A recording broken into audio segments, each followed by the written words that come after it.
predsjedniče, hvala što smo prozvali Međunarodni dan ljudskih prava. Ja sam obučen, s Ratkom se znam, s profesorom Akifom se znam puno duže, bio mi profesor u školi. A s Ratkom se znam iz nekih ratnih dana, zajedno smo 1997. 1998. bili u različitim političkim partijama, ali imali jedno koordinaciono tijelo koje nas je uvezivalo, našli jednu zajedničku crtu. Sve je to onako slavno propalo u vrijeme kad je danas vladajuća politička partija u Zenici imala 90% vlasti. Danas su palo na 30, ali još uvijek drže banke. Mi smo evoluirali da se ne bavimo politikom, nego da se nađemo u udruženjima građana i da na taj način djelujemo na političke eksponente u gradu, u kantonu, već u državi. Da ne budem ambiciozan, ali i u državi. Jel? Tako da se vratim na ljudska prava i ovaj dan koji su međunarodne organizacije prozvale takvim, šta to danas u Bosni nije ugroženo? I pravo na disanje, pravo na pijenje vode, pravo, a da ne pričamo o pravu na rad, pravo na, dakle, elementarna prava, pravo na život, mislim, zašto dijete plače kad se rodi, u Bosni i Hercegovini imamo osjećaj da je ugroženo.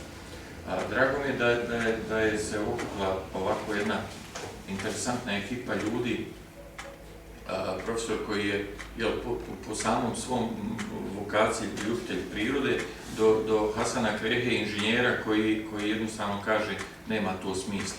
A da ne pričamo o Ratku sa njegovom filozofijom po kojoj je organizovalo ovo udruženje i do nas običnih koji smo se okupili ovdje. Ne pričamo o velikim stvarima i ljudi koji me znaju da ne pucam na veliku priču, nego pričamo o nečemu što je se desilo prije Ratko prošli vikend. Jednostavno Ratko izorganizovao svoje poznanike, prijatelje koji su došli kod mene na imanje i bili na izletu. Nije to bilo nešto Bog zna, ali bile su 2 tegle pekmeza, flaša rakije koju ja proizvodim i to je to, nema tu šta, mislim, družimo se, evo ljudi smo, nije. Tako da očekujem, pošto znam da je kod mog profesora Akifa ima dosta interesantnih stvari, da ćemo i tamo napraviti takve neke vrste druženja, a onda idu redom i ostalo. Dakle, opet se vraćam na ova prava koja su ugrožena u BiH. Možemo ih vratiti samo na ovaj normalan ljudski način, na onaj po čemu se Bosna prepoznaje, a to je toplina ljudska priča. Na kraju krajeva u Bosni se ništa bez kafe ne rješava, znači sve uz kafu, sve se može naći i rješenje i kompromis.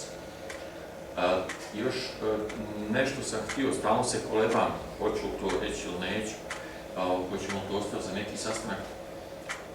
Ja sam 10 godina bio novinar i evo, nemam dugme za ugasiti, non stop pričam. Napisao sam jedan roman koji nisam objavio, zašto? Bio sam lijen da nađem izdavača.